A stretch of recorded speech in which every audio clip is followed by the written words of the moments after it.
Kiryadondo refugee settlement. We are really grateful because this is a settlement which in court is being sought to be stable, but there's still a lot of needs on the ground.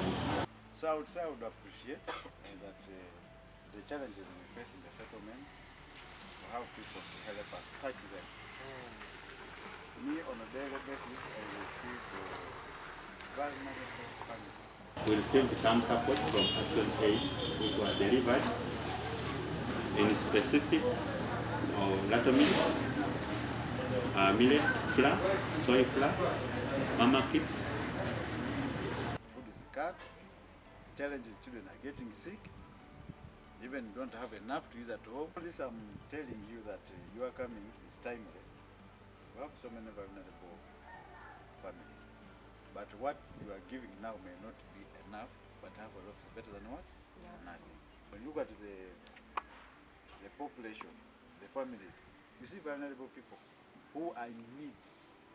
Malnourished children, jiggers, even on every part of the body because of how we have been moving, the transit from Congo to Uganda is noticeable. All these are challenges we are facing at settlement level. We are becoming resilient also because of the problems we face all the time. We also equally need psychosocial support.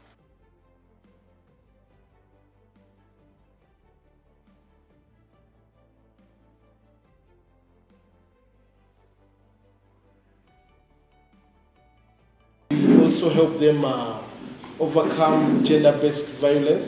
So we have something that we call gender-based violence shelters, which are also spread out throughout the country.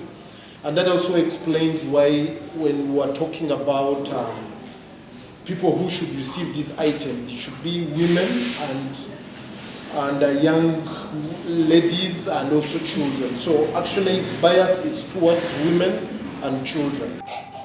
We are hoping that post-tradition in the beginning, Yes. there is a very big need. The nutrition educators here are not doing very well. More especially on the host community. We also have a challenge of high level of anemia, especially among women of reproductive age. And we know very well that it has a very adverse effect on the reproductive outcome. So I want to thank all of you who have set time to participate in this discussion. It is for the good of beneficiaries.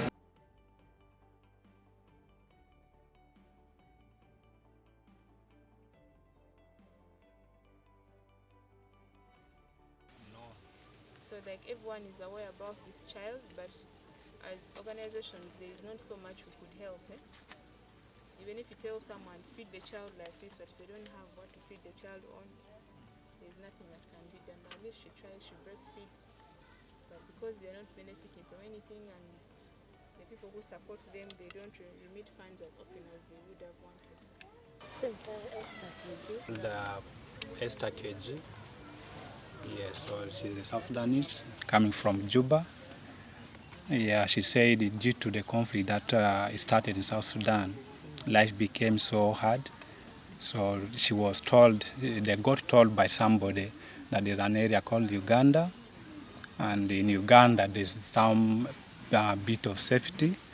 So it made the two of them to move from there to Uganda. Then reaching this way, she was staying somewhere, and that was the area where she delivered the baby, but the condition actually wasn't still favoring. Then her mom, who was staying in this home, decided now to call her. Then she ended up joining the family here.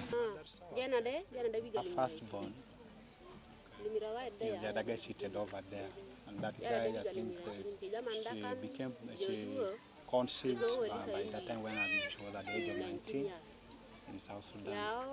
And then that time she had just finished senior primary farming.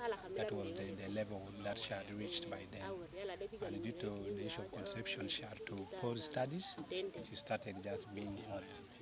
Then, due to the conflict, as I said earlier, the relatives of her husband, had been this side, so she was told to come and join the family in Uganda.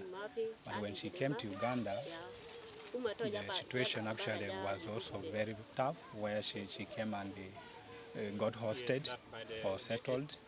So her mom decided again to call on her. Instead of being the other side, so she had to move and join her mom in this family here.